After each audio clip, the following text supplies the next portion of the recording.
2020년 파워교회 간세대 예배 나오신 여러분들을 환영하고 축복합니다. 오늘은 조금 특별한 날입니다. 특별하다고 표현하기에는 이전의 주일과 다를 것이 없는 날일 수도 있겠지만 그럼에도 오늘은 특별합니다. 왜냐하면 1년에 한 번 파워교회가 모든 순서를 맡아서 예배를 준비하는 오후 예배이기 때문입니다. 앞에서 파워교회 찬양팀이 찬양하는 모습 보셨을 때 어떠셨나요? 평소랑 좀 많이 달랐죠? 네, 좀 젊은 사람들이 하니까 좀 나았나요? 네, 학생들이 찬양하고 나중에 보면 아이들이 함께 나와서 다 함께 준비한 찬양을 할 때 보면 여러 가지 음악이 조금 느낌이 어른들이 보시기에 적응이 안 된 부분들도 있고 무슨 말인지 모르시는 분들도 계실 줄 압니다. 그럼에도 뭔가 예배가 살아있다는 것이 느껴지는 시간이었습니다. 그렇죠? 우리 앞뒤적으로 이렇게 한번 인사했으면 좋겠습니다. 오늘 예배 살아있네.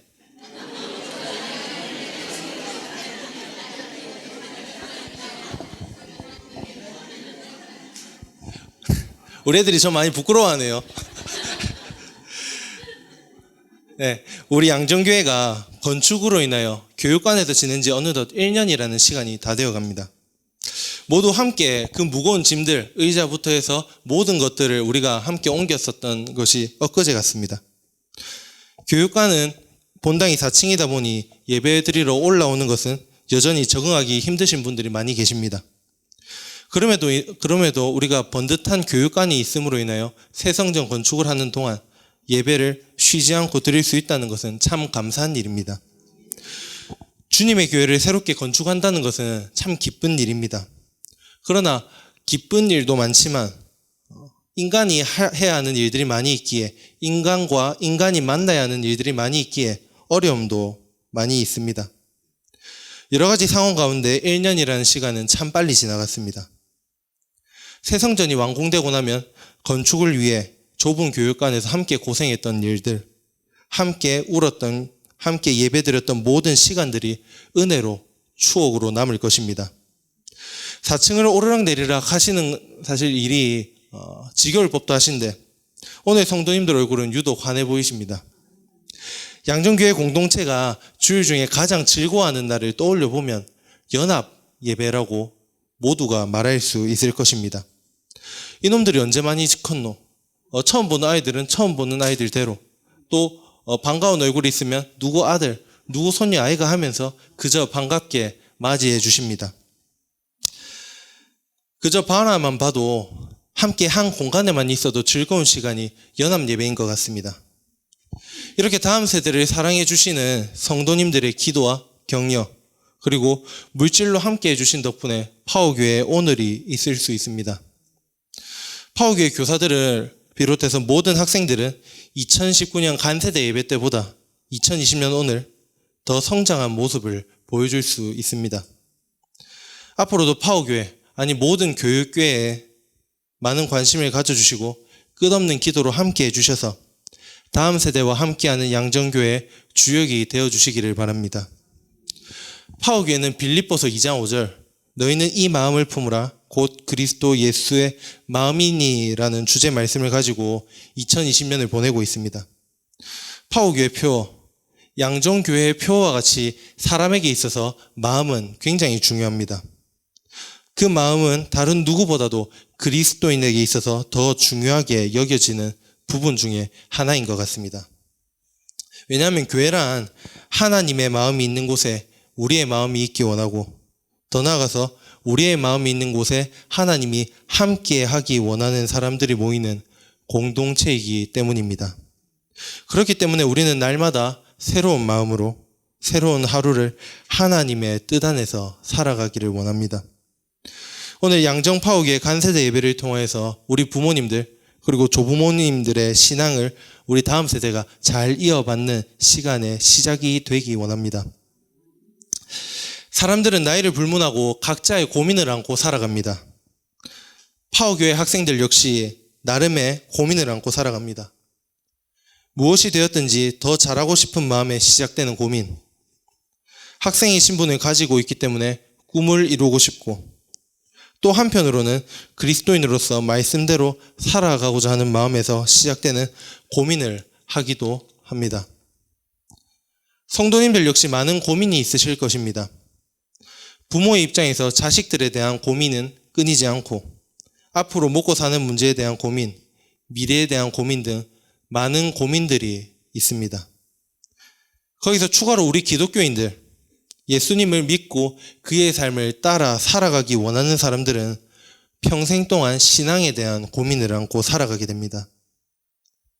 신앙생활을 시작하신 지 얼마 되지 않으신 성도님들부터 오랜 시간 교회에 출석하며 신앙생활을 해오신 성도님들에게는 신앙에 대한 각자의 고민이 있습니다. 여러분들은 어떤 신앙에 대한 고민이 있으십니까? 누군가는 성경을 바르게 알고자 하는 마음에서 시작되는 고민, 또 누군가는 그리스도인으로서 말씀대로 살아가고자 하는 마음에서 시작되는 고민이 있습니다. 이것을 제외하고도 여러 가지 신앙에 대한 고민들이 있으시겠지만 모든 신앙의 고민은 내가 예수를 잘 믿고 있는가? 내가 그리스도인으로서 바르게 살아가고 있는가에 대한 질문에서 시작하게 되는 것 같습니다. 우리 나름대로 그리스도인으로서 살아가기 위해 고민을 하고 많은 노력도 합니다. 매주 말씀을 듣고 기도를 하며 지낸 세월이 수십 년이 되시는 성도님들도 있으실 것입니다. 누구나 그리스도인이라면 예수님의 가르침대로 철저하게 살아내고 싶은 마음이 굴뚝 같습니다. 매주 말씀을 읽고 듣고 순종하기 위해 노력을 해도 우리의 삶은 바람과는 다르게 그렇게 순탄하지만은 않습니다. 평생 동안 신앙을 게을리 하지 않으신 성도님들도 신앙생활을 시작하신 지 얼마 되지 않으신 성도님들 모두가 공통된 고민을 하는 시점이 있습니다. 하나님은 나를 어떻게 평가하실까? 나 잘하고 있는 걸까? 하나님은 나에게 왜 이러한 상황을 허락하셨을까? 하나님이 원하시는 방법은 무엇일까? 그리고 각자 삶의 현장이 너무나 치열합니다. 너무나 치열하다 보면, 너무나 어려움이 날마다 찾아오다 보면 우리는 이러한 생각도 해봅니다. 빨리 천국에 가고 싶다. 빨리 천국에 가고 싶다. 모두가 이러한 고백을 해본 적이 있으실 것입니다. 하나님을 믿고 따르면 내가 원하는 것들, 내가 기도하는 것들이 모두 이루어지면 좋겠지만 여전히 우리는 오늘을 살아내기 급급한 연약한 존재입니다. 여전히 우리는 하루빨리 천국에 가고 싶고 하루빨리 그 천국을 누리고 싶습니다. 저는 오늘 말씀이 끝날 때쯤에는 우리 성도님들의 마음이 조금이라도 은혜를 누림으로 인하여 편안해지는 일이 일어났으면 좋겠습니다. 그래서 저는 오늘 본문이 포함되어 있는 마태복음 18장을 한 문장으로 표현해야 한다면 이 18장의 제목을 붙여야 한다면 이렇게 붙이고 싶습니다. 하나님 나라에서의 삶. 하나님 나라에서의 삶. 오늘 말씀의 제목과 같죠? 하나님 나라에서의 삶이란 무엇일까요? 하나님 나라는 대체 무엇일까요? 너무나 힘들고 지칠 때, 더 나아가서 그 어려움이 지속되어 극에 달하게 되면 우리는 그리스도인으로서에 대한 삶에 대한 의문이 들기도 합니다. 여러분들에게 있어서 천국은 어떤 의미를 가지고 있습니까? 아픔과 슬픔이 없는 곳, 보석과 금, 최고로 좋은 것들로 치장되어 있는 곳, 사자와 어린 양이 뛰어노는 곳, 어린이가 독사골에 들어가도 문제가 없는 곳. 여러분들에게 있어서 천국은 이 땅의 여생을 조금만 더 버티게 되면 갈 수 있는 낙원이 아닙니까? 최소한 이곳과는 다른, 이 세상과는 다른 곳으로 많은 사람들이 생각하고 있습니다. 천국에 대해서 받아들이는 해석은 이해하는 정도는 나라마다 조금씩 다르다고 합니다. 한국 같은 경우에는 조금 특이한 케이스라서 다른 나라들과는 더 다르다고 합니다. 왜냐하면 이전에 어느 나라에서도 볼 수 없었던 모든 것들이 초고속으로 성장한 첫 사례를 가지고 있는 유일한 나라이기 때문입니다. 산업, 의료, 국력, 교회까지 어느 나라에서도 볼 수 없는 빠른 속도로 성장했습니다. 우리 성도님들은 그 성장의 주역이시라서 어느 누구보다 잘 아실 것입니다. 한국이 어떻게 성장해 왔는지, 교회가 어떻게 지금까지 오게 되었는지 저보다 더 잘 아실 것입니다. 교회 역시 너무나 빠른 속도로 성장했습니다. 빠른 속도로 많은 사람들이 모이기 시작했고 지금은 편의점의 수보다 교회가 많이 있습니다. 그러한 성장을 경험한 한국 교회는 선교사들이 강조했던 것들 중에 유독 한 가지가 빠른 속도로 성장하는 데 도움이 되었습니다. 무엇일까요? 무엇 때문에 선교사들이 무엇을 증거했는데 한국 교회가 빠르게 성장할 수 있었을까요? 천국입니다. 한국에 있어서 기독교란 조금 충격적인 존재였습니다. 다른 이방 종교에서는 들을 수 없었던, 누구든지 믿기만 하면 영원한 생명, 아픔과 슬픔이 없는 천국에 갈 수 있다는 이야기는 모두에게 충격적이었습니다. 그 당시 이웃 나라들로부터 우리나라를 지켜야만 한다는 일념으로 살았던 많은 사람들에게 이 메시지는 희망이 되었습니다. 역사가 증명하듯 수차례 침략을 당했던 조선에게 누구든지 예수를 믿으면 멸망하지 않고 아픔과 슬픔이 없는 곳에서 영원히 살게 된다는 것. 그 이야기로 인하여 교회는, 그리고 많은 성도들은 천국을 기대했습니다. 그러나 그 천국을 기대하는 방법이 조금 특이했습니다. 많은 사람들이 자연사로 죽을 날만을 기다리며 천국을 기다렸습니다. 분명 우리의 육신이 죽고 나서 천국에 가게 되는 것은 성경이 증명하고 있듯이 진실입니다. 구원받는 자들은 지옥에 가지 않고 천국에 가게 될 것입니다. 그러나 죽고 나서 천국에 갈 수 있다는 이야기는 많은 사람들에게 이 땅에 소망을 가질 필요 없다는 듯한 느낌을 가져다 주었습니다. 그리고 많은 목회자들도 이것을 구호와 같이 많이 되새기도록 했습니다. 그렇게 생각할 수밖에 없는 환경에서 우리의 조부모님들, 그리고 우리 부모님들 세대는 자랐던 것 같습니다. 여성은 여성이라는 이유로 차별받음으로 마음이 둘 곳이 없었고, 남성들은 가족을 먹여 살려야 한다는, 나라를 지켜야 한다는 일념으로 젊은 시절을 보내왔습니다. 그런 환경에서 자란 사람들이 천국을 상상하게 된다면 어떠한 곳으로 상상할 수 있을까요? 어떠한 곳을 기대하며 살아갈 수 있을까요? 지금의 삶을 청산할 수 있는 곳, 지금의 나라의 상황을 역전시켜 줄 수 있는 곳. 이것은 유대인들이 로마의 압제로 인하여 고통받을 때 예수를 바라보았던 시선과 유사합니다. 지금 당하고 있는 수모를 역전시켜줄 메시아, 택함받은 민족을 지금의 고난에서 건져내줄 그런 메시아. 그러한 어려움에 처해 있던 사람들에게 예수의 모습과 예수의 삶은 만족스러울 수 없었을 것입니다. 메시아라고 그 한 존재만을 오랜 시간 기다려왔는데 그가 이 땅에 와서 하는 일이라고는 사람들이 천하다고 여기는 사람들을 찾아다녔습니다. 메시아가 하는 일이라고는 유대인들이 원하는 강한 군대를 가져오는 것이 아니라 더 낮은 곳으로 우리가 가야 한다는 말을 전할 뿐이었습니다. 그것이 진리가 되었든지 진리가 되지 않았던지 그 당시 유대인들에게는 들리지 않았고 중요하게 여겨지지 않았습니다.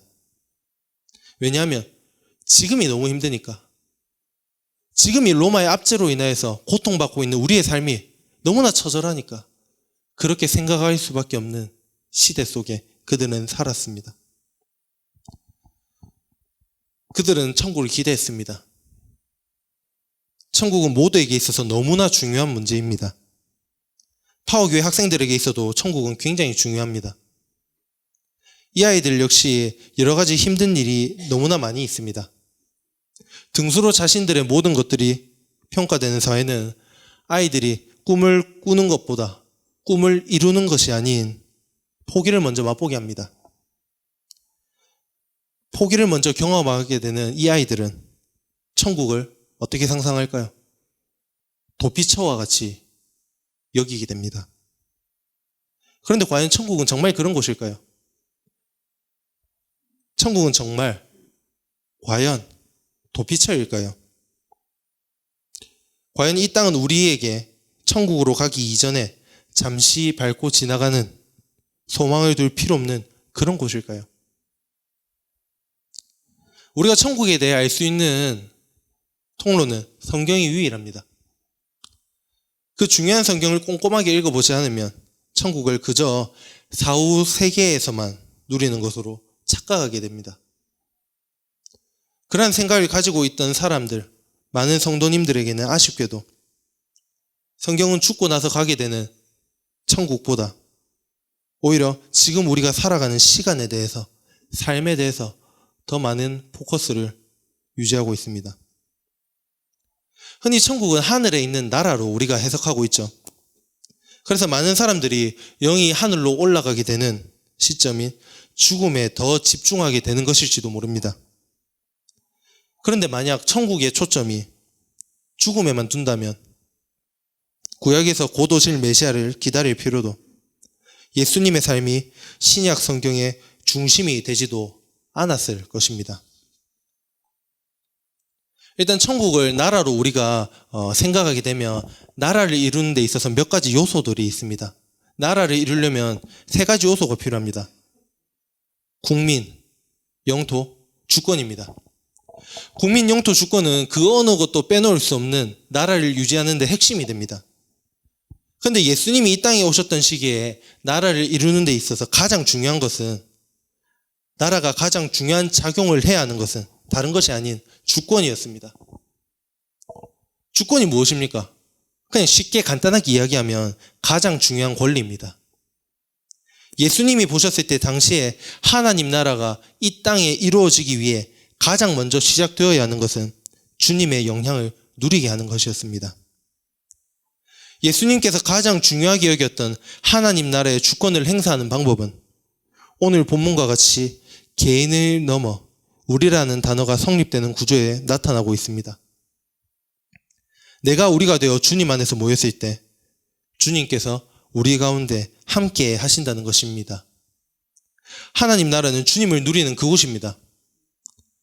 그렇다면 주님을 누리는 그곳, 주님을 누린다는 것은 무엇일까요? 여러분들은 주님을 어떻게 누리고 있으십니까? 가장 대표적인 것은 예수님의 가르침을 기억하고 따르는 것입니다.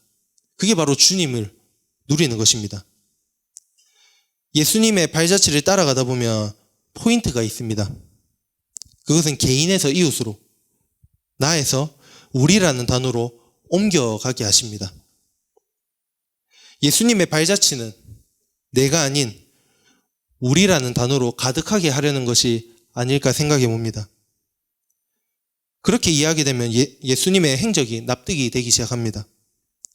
육신이 조금 편할 수 있는 방법이 아닌 이웃과 함께하는 삶. 예수님께서 율법을 폐하러 온 것이 아니라 완전하게 하기 위해 오셨다는 것은 그의 삶을 통하여 율법을 완성시키려고 하셨던 것은 아닐까요? 예수님께서 오늘 본문과 같이 우리 가운데 함께 하신다는 것은 내가 아닌 우리를 향한 공간을 만들기 원하셨던 것은 아닐까요? 우리가 제자가 된다는 것, 우리가 그리스도인이 된다는 것은 나로 가득 찼던 이전의 삶이 아닌 예수님의 마음으로 타인을 향한 마음이 가득 채워가는 사람들을 말하는 것이 아닐까요? 나만이 아닌 타인을 향해 모일 수 있는 그곳, 타인의 아픔, 타인의 가난함, 타인의 슬픔과 함께하게 될 때 그 타인은 고난 가운데서 천국을 맛보게 되지 않을까요? 그리스도인들이 가장 본 모습을 찾게 되는 시점은 예수님이 보이셨던 것과 같이 이웃과 함께 주님을 누리는 삶, 옳은 일에 굶주리고 목말라는 사람들이 아닐까요?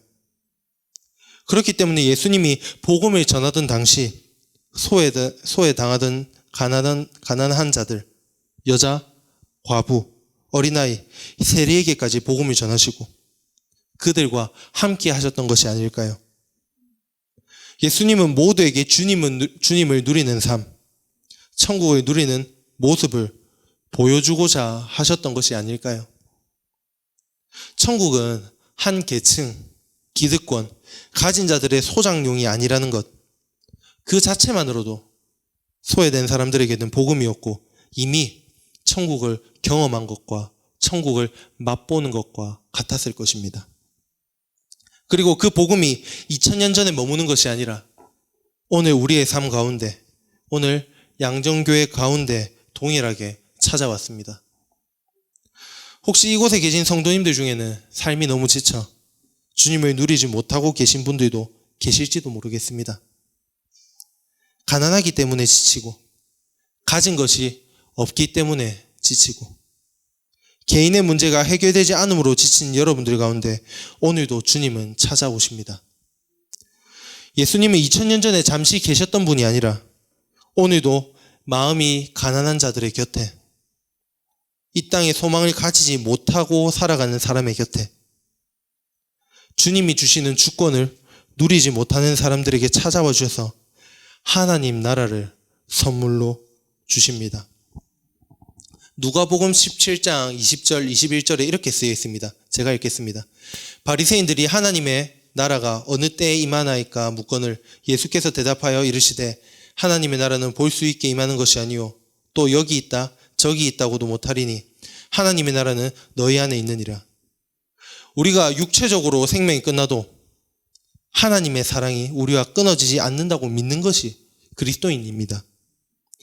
예수님께서 가장 높은 보좌에서 육신의 몸으로 이곳 가운데 오신 이유는 우리에게 천국을 누리는 삶을 몸소 보여주기 원하셨기 때문이 아닐까요? 그렇기 때문에 우리가 죽어서 천국에 간다는 것만을 기억하며 살아가는 것이 아니라 지금 우리가 그리스도인으로서 옳은 일에 굶주리며 이웃을 향해 내 마음이 가득 차 있는가라는 질문을 함께 해봤으면 좋겠습니다. 지금 주님을 누리고 있는 사람들은 죽어서 천국에 가는 것인가 라는 질문이 아니라 죽어서도 주님이 주시는 주권을 지금과 같이 누릴 수 있는 게 아닌가라는 질문을 던질 수 있어야 할 것입니다. 이것이 하나님 나라의 주권을 누리는, 하나님 나라의 삶을 누리는 삶의 태도가 아닐까요? 사랑하는 양정교회 성도 여러분, 우리가 연합으로 즐거워하는 이 시간, 우리가 예배로 모이는 이 시간, 우리라는 이유 하나만으로, 사람이라는 이유 하나만으로 양정교회라는 공동체를 누리는 이 시간, 우리는 이미 천국을 누리는 삶을 살아가고 있는 것이 아닐까요? 우리는 이미 이웃에게 천국을 선물해 준 적이 있는 사람이 아닐까요? 우리는 이미 세상은 알지 못하는 하나님의 선물을, 하나님의 영원한 나라를 이미 누리고 있는 사람들은 아닐까요? 너무나 연약하지만, 너무나 보잘것이 없지만, 연약한 우리가 이웃을 향해 갈 때 그 연약함과 함께 하시는 그 하나님을 날마다 누리는 우리 양정교회 모든 성도님들이 되셨으면 좋겠습니다.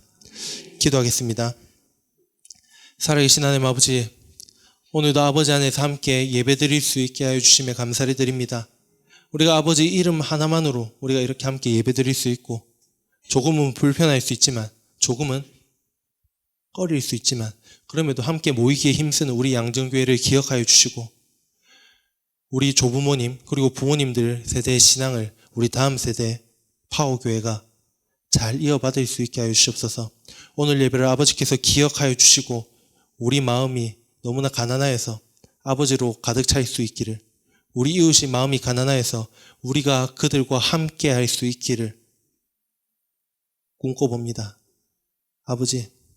아버지께서 우리의 연약함을 들어 사용하실 줄 믿습니다. 함께 기도합니다. 예수 그리스도 이름으로 기도드렸습니다. 아멘.